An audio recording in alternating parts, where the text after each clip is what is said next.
My viewers, welcome back to the channel. By the video title, you know what this video is about.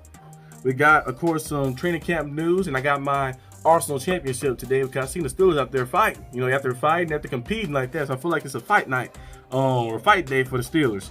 Big brawl broke out, you know, at training camp. We seen McCormick.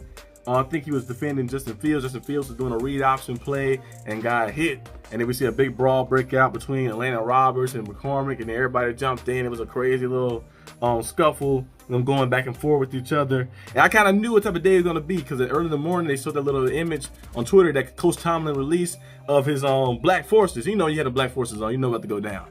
You know what's going down with the Black Forces on. So Coach Tomlin had the Black Forces on. He said, "I'm ready to get to work today." And we kind of knew what type of style it was going to be.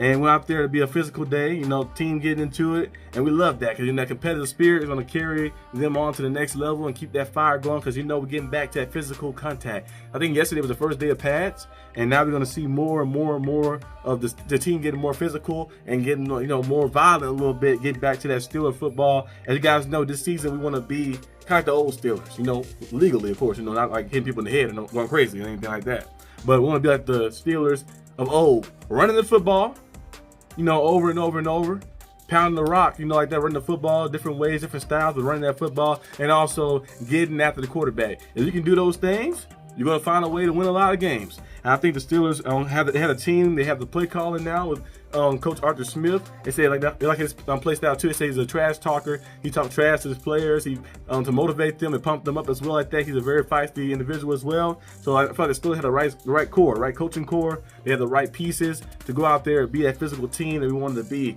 You know, we kind of been lacking for the past few years and stuff. So get back to that level. So I'm liking what I'm seeing from the Steelers and the standpoint of that. I'm also liking what I'm seeing, of course, from some other players trying to get better and better. Remember that video I made yesterday talking about some players I feel like need to get to that next level and need to be like in a bigger role this year. And James Harrison today was helping Herbig out with some of those rip moves and those different techniques, and that's big. That's huge. You have to learn from a guy who's the Defensive Player of the Year, a guy who's a multiple-time All-Pro, a guy who's led our team in sacks when he retired, a guy who's one of the best defensive players of all time, one of the most ferocious and one of the most like dominant Steelers, like players that we had in his generation, day and age and stuff. You know, Debo Harrison, you get him helping you, and he kind of fit Herbig a little bit. You know, those guys was always like smaller edge rusher types. You know, of course, Jay Harrison had like the size, of course, but like smaller in height like that, and stature of height and stuff like that. But they found ways to make things happen. You know, James Harrison found ways. He was smaller. He was able to get lower than most of those guys and get so swift with that strength he had. He was bulldozing through people and tilting them over and just making different things to find a way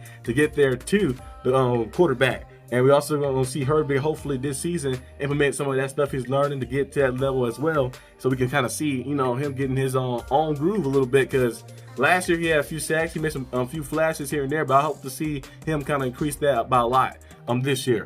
But yeah, that basically most of the stuff, the main stuff that's been going on fully like that training camp. Also seeing, of course, the slot cornerback battle still continue. As you guys know, Sutton was supposed to be the slot corner. As you guys know, the situation with Sutton, which is crazy. I mentioned it on the Steelers Syndicate channel earlier today. I did a video for them.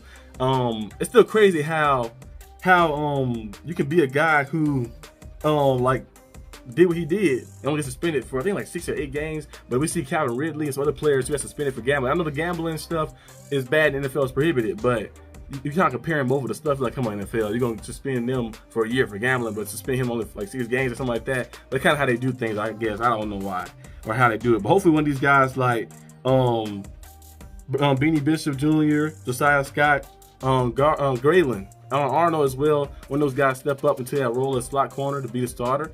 And we'll see when those guys, when the young guys, I think Bishop Jr. is kind of the one, you know, not Bishop from the X-Men, but Bishop from, you know, the football like that. He's kind of the one that's kind of like in the league. He's been taking a lot of first-team reps. They mentioned to him last week, Coach Tomlin was talking about it, and some of the reporters asked him, will he be a starter? And Coach Tomlin said he want to overanalyze it yet. That's the word he used, overanalyze it, and like kind of like pitch too much pressure on him like that. So kind of want to let things ease into it. As the preseason games roll in, as things kind of go in a little bit, I think he'll probably find his way to being the starter for our team like that. I think he has the potential to be a slot corner. And we also seen Deshaun Elliott as well, safety, come downhill and be in the slot as well, get some reps from that spot as well. You know, Steelers want to have people on their defense who are versatile, who can play in all different type of positions. So hopefully we see more of those guys get acclimated a little bit and get out there, and hey, we'll find our slot cornerback and our cornerback 2. And one spot already locked up down because Dusty Jackson been doing a pretty good job in training camp, and also of course JPJ being the first guy too as well. And receiver 2, I know Roman Wilson had the ankle injury. They mentioned it's kind of week to week, week by week, so hopefully he's back. I do want to see him in like in preseason on some of those games like that, go out there and miss and match some people up like that a little bit. And I think Madden did us dirty as well. Madden did do us dirty. I seen some of our receivers on like overalls. They gave George Pickens an 83 overall. Like, come on, man, really? Come on. I say at least get George Pickens. He had 1,100 yards, 200 yards last year. And led the league in yards per reception as well. So I feel like you should at least give him like 87, 88-ish.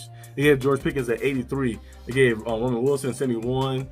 Yeah, everybody else had like a 70, I think 73 for Calvin Austin. It's a low number. I'm like, we could at least get a little. I know Calvin Austin gets 73, kind of in that rim, but at least give us a 74, 75-ish. You know, Roman Wilson, I feel like he can get 75 as well. And they gave TJ Watt a 97. He should be 99 club. It's TJ Watt. He led the league in sacks again last year. We had like 19 sacks last year. They got Michael Parsons with a 98 overall above him. Michael Parsons, really? And then you have Myles Garrett above him as well, 98 as well. Myles Garrett and Michael Parsons are amazing edge rushers, like I mentioned many times before. But TJ Watt does what they do and more every single time. You look at the numbers. The numbers tell us so. They always want to talk about numbers all the time. The numbers show you what they do.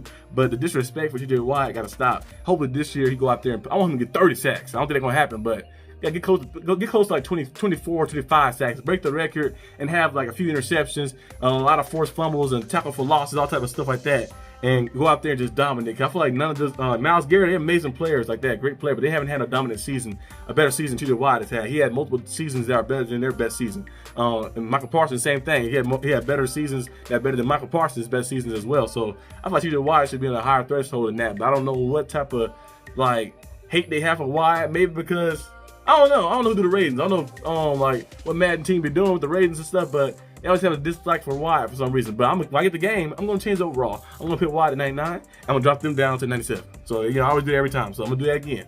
But that's all I got for this video, guys. Hope you guys enjoyed this video. If you did, leave a like and subscribe for more content. I'm gonna see you guys next time on the channel. Peace out.